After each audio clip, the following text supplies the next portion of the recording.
You go outside, finally you're missing your home food. Finally you're missing, your idlis and dosas and parathas and Indian thali. So even if you go to US, you are searching for Indian restaurants. So what I mean to say, Chandra is your overall karaka. It means that food is what gives you comfort. At the end of the day, if you eat good food, you're happy. If you haven't eaten your food, if you haven't had your breakfast, if you haven't had, that ritual which you have at home, then it is very, very problematic. Hello and namaste, and thank you so much for visiting my channel. My name is Karthik Gaur, and please do subscribe and click the bell icon to ensure that whenever we upload a webinar or a video, you are the first ones to know. Thank you so much. Now, let us understand the Bhava Karaka.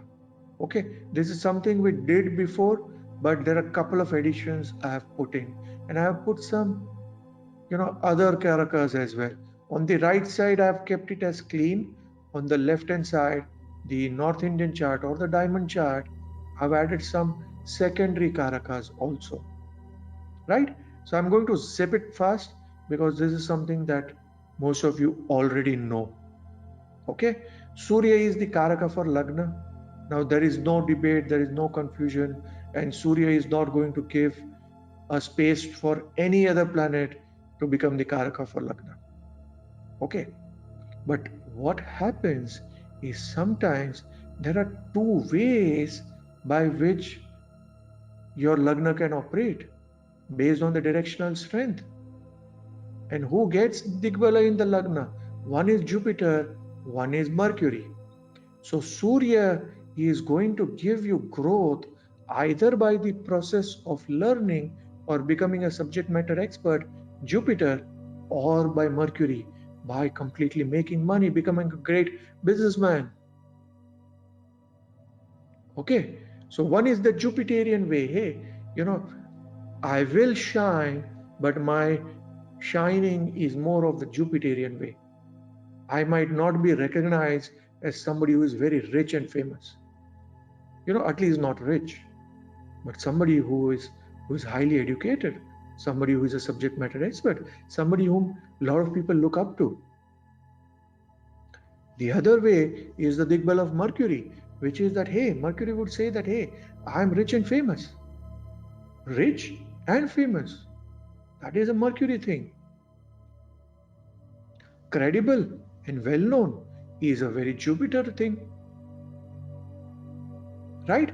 So Jupiter, being the Karaka of the Lagna, tells you that, hey, choose either of the two options. Don't mess around too much around Lagna. Choose your way. Which one do you want to choose? Pick up that process. So if I have Jupiter in Lagna, I would rather choose Jupiter than Mercury. You understand? Now somebody might say that, hey, but we do make money. The answer is yes, everybody makes money. Even a beggar makes money. But is begging a mercurial profession or is it Shani profession? Okay, so this is how I want you all to think. And you will get a lot of such questions while thinking, and that's the only way to learn.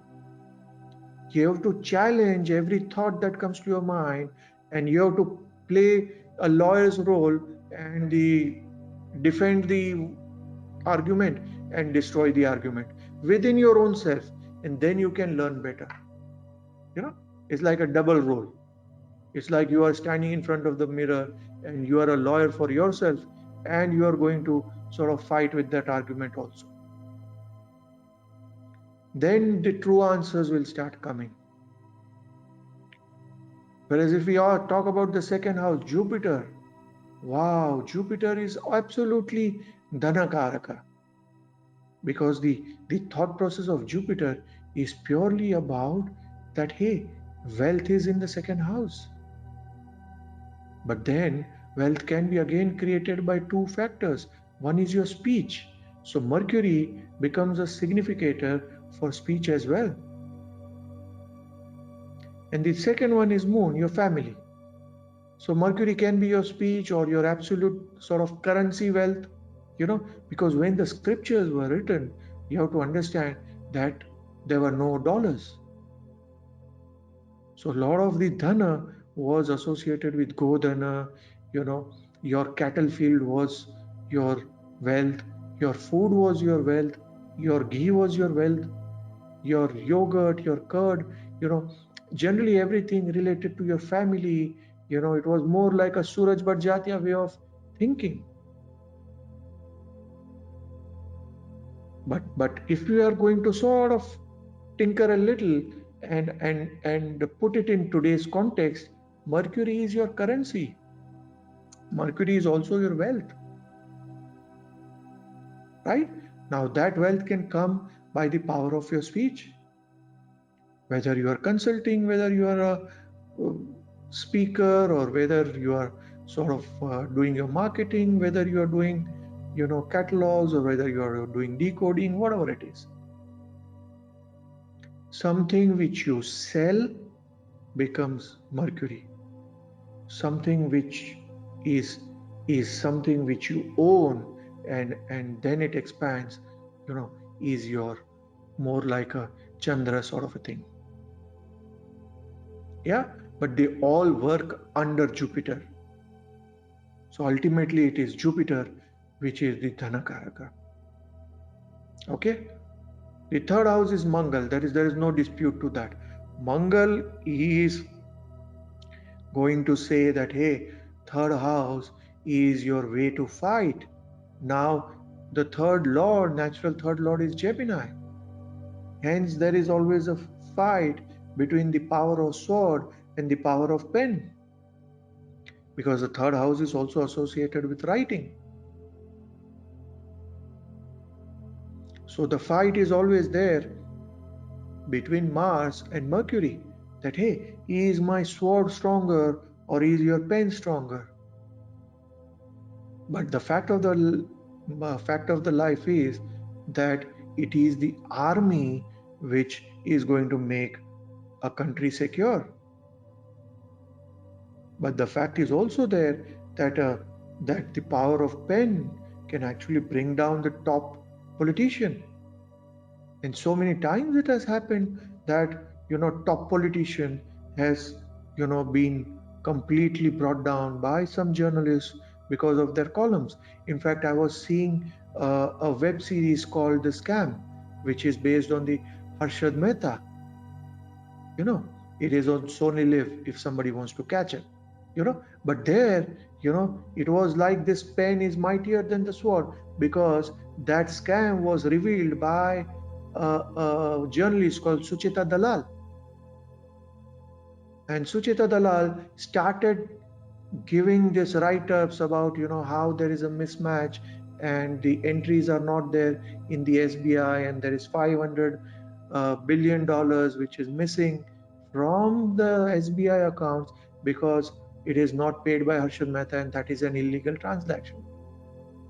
And then she started writing column after column after column, and then he got into the hands of the Indian sort of police and all those things.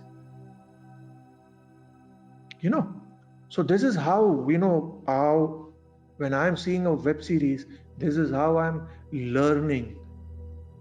So I'm utilizing that time to even learn Jyotish from that, right? Whereas fourth house is all about Chandra. It is all about Mercury, it's all about Ketu, it's all about Mangal, which are these subkarakas, where Mercury is all about your primary learning. See, Moon is your mother, your fourth house of comfort, and everybody likes their home. Unless you have a malefic in the fourth house, generally people can stay in a 5-star hotel, but finally, after 2-3 days, 4-5 days, they sort of start missing their home. You go outside, finally you're missing your home food. Finally you're missing, your idlis and dosas and parathas and Indian thali. So even if you go to US, you are searching for Indian restaurants. It happens with me, at least. I was in Russia, and In Russia, there's so much of this ISKCON movement, as a result of which there are so many of these vegetarian restaurants run by ISKCON people. And I was pleasantly happy that, hey, wonderful coffee, wonderful food over there, everywhere, no problem. So what I mean to say, Chandra is your overall Karaka. It means that food is what gives you comfort. At the end of the day, if you eat good food, you're happy. If you haven't eaten your food, if you haven't had your breakfast, if you haven't had, that ritual which you have at home, then it is very, very problematic. Then you become grumpy. Oh, I haven't had my morning tea. Oh, I'm not having a ginger chai. I'm not getting this. I'm not having my coffee. This coffee is not good. I'm not feeling good. You know? So Chandra has a huge impact on our mind, our stay, our comfort, or our concept of comfort. Right? Whereas Mercury is all about our primary learning. What do we call it as our basic learning. Whereas the fourth house is also our home and properties. All our properties are associated with our fourth house and fourth lord. And Ketu is your built up home. So when it comes to the fourth house, Ketu is your built up home and it rules the higher direction. Whereas Mangal is your land, something which is very, very villa sort of a thing. Right? A property which is attached to the ground. So these things are very important. I'm giving you some huge tips. A lot of time people are confused that, hey, should I stay in a high-rise building on the 20th floor or should I stay in a villa which is a ground floor? Find out from the Karakas. Find out from the fourth lord. Right? Whereas Jupiter and the fifth house is again very important because fifth house is the house of your future and we all see future in our kids. And the fifth house is the house of our kids. So the concept of wealth is something which is second house and fifth house. That, hey, is what I have as part of my food in my fridge, my wealth. Is my son or my daughter or my kids my wealth? What is the concept of wealth? What is my future? So over here, the Karaka is this Venus, Subkaraka, right? Which is technically your love. Fifth house is the house of love, by the way, and not seventh house. See, seventh house is the house of your marriage and dharma. You sleep over here, you create kids, all those things. That is fine. But it is fifth house technically, which is the house of love. Hence, when seventh lord is in the fifth house, you will have a love marriage. Okay, and if it is not a love marriage, then you have a problem. Then you will again have a love after marriage, by which your marriage will be in trouble. Or if these two are conjunct, even then it can happen. Okay, that is there. Whereas Mangal is your power, raw power, and Surya is your authority. Hey, are you a good astrologer? What is your authority? Do 5 people, 10 people, 15 people ask you when to do certain thing? What is your authority on a subject? Especially in Dashamsha, there is a chart which is called as Dashamsha, which is for your career. The fifth house becomes very important because that's your authority, things that you have an authority on. You're a master at. Yeah. Whereas sixth house is all about your enemies. It is also a house of Upachaya, house of growth. 3, 6, 10 and 11 actually. But what I mean to say, the sixth house per se is all about your enemies also. And Mars is a Karaka because without anger, you can't get enemies. You understand? As they say in a court language, or a judge, or any murder happens, the motive is something which is always found first. The moment you have a motive, then you can sort of understand which are the areas by which we can pinpoint who the murderer could be. Similarly, Mangal is your anger. If I have been good to you, if you have been good to me, why would I consider you as enemy, or why would you consider me as your enemy? So, as much as Shani is the Karaka for 6th house, which is enemies and disease and all those things, but the fact of the matter is Mangal is the root to the 6th house, which is the enmity. If I didn't push you the wrong way, if I didn't nudge you the wrong way, why would you swear at me? And if you swore at me, and if I didn't reciprocate, why would you start hating me? So those are the things I want you all to start thinking about. Hey, take yourself one level up. Take yourself one level up.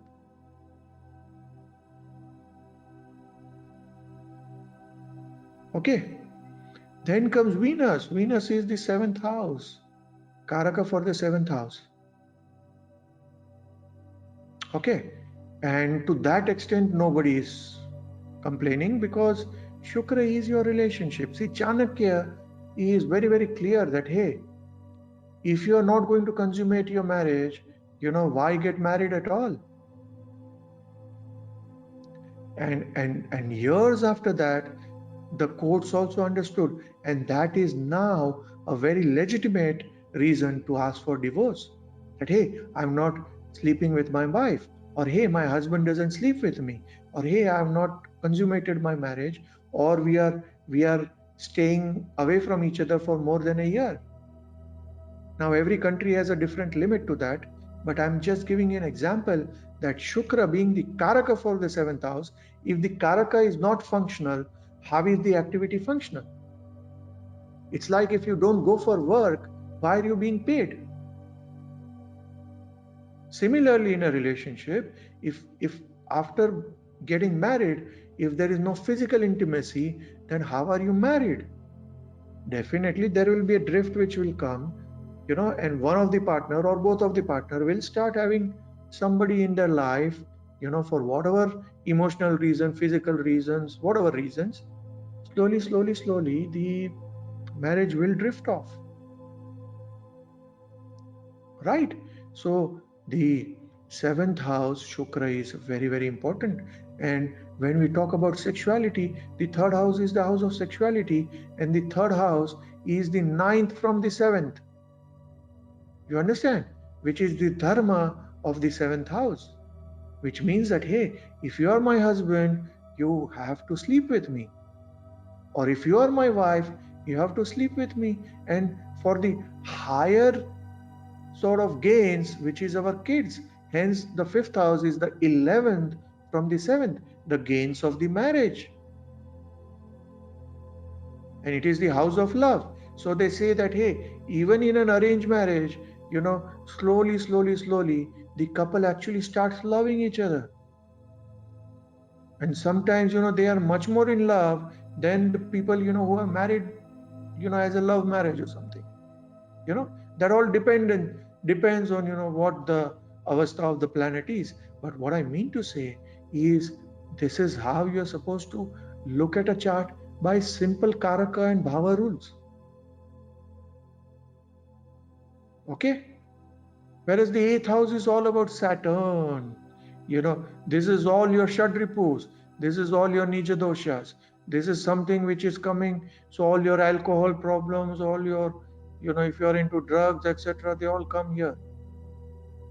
And if this Lord is also having a connection over here, then it's a big, big problem, because your wrongdoings are now affecting people around.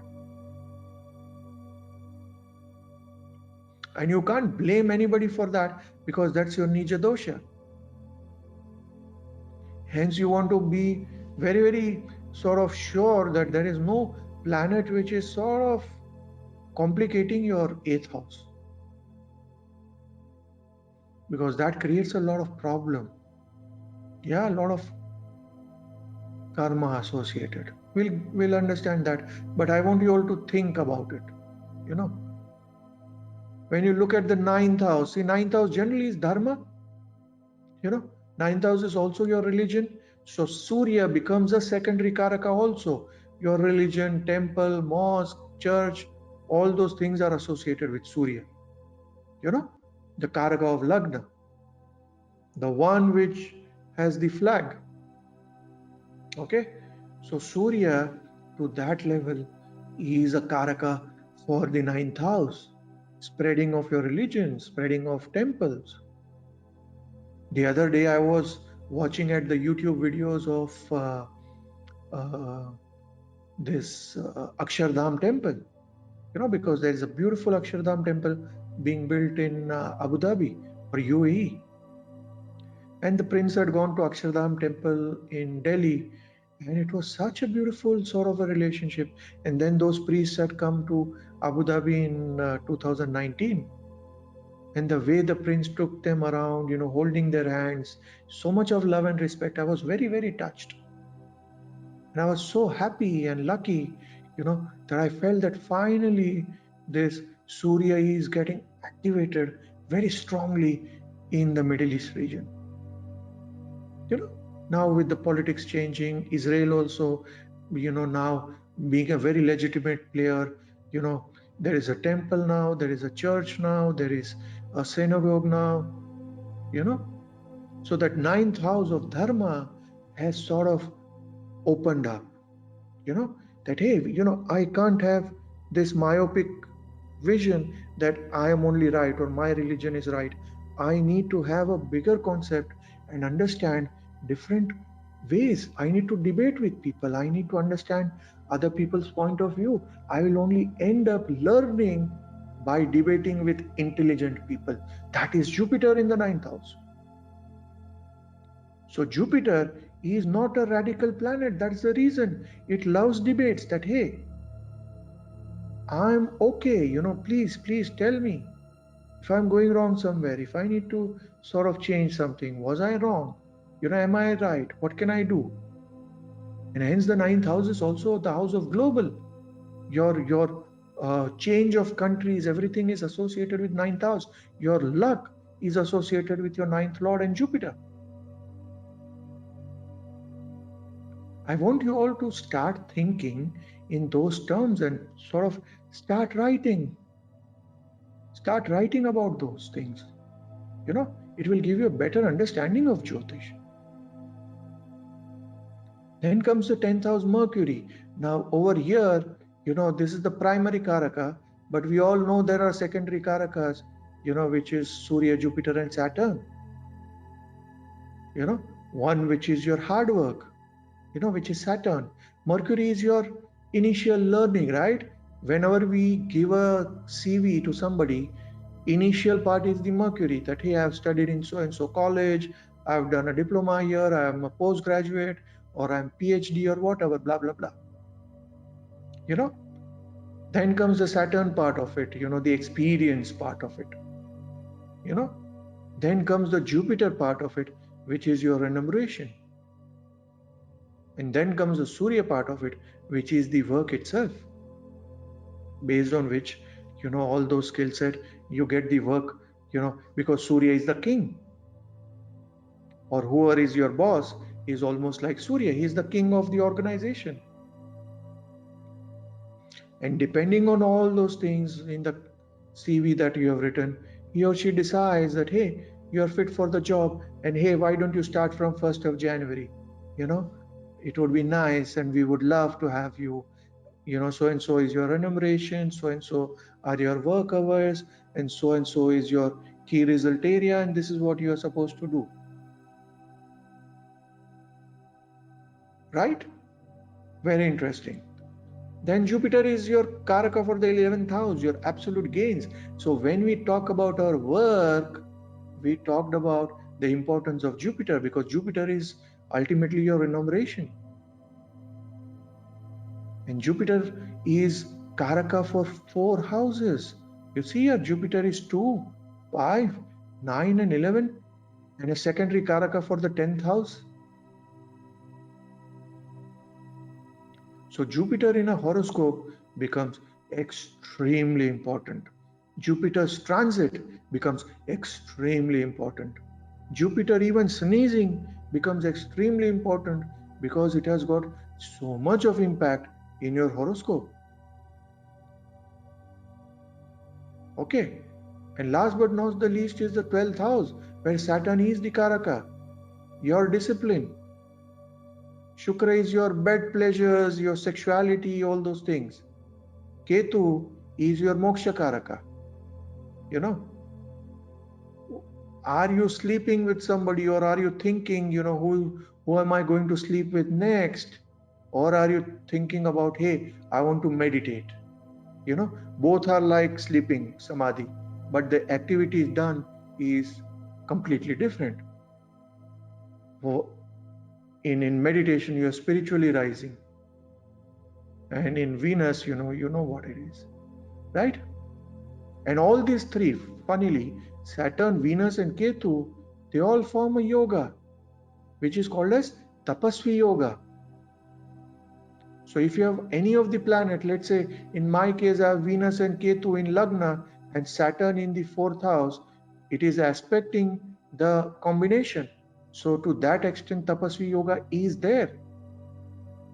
Now that Tapasvi Yoga doesn't mean that I have to be in a Himalaya and probably get inside a cave. My tapasya could be for Jyotish. My tapasya could be for my work. My tapasya could be to raise my intellect level or my intelligence level. Or, the discipline to do what I want to do. Namaste Jyotisha lovers. Thank you so much for viewing the video. Please do share so more and more thirsty souls can benefit from this free knowledge which is being shared. Also do subscribe, click the bell icon, and all the questions that you have, please mention in the comment section below. Thank you so much, and please keep supporting us.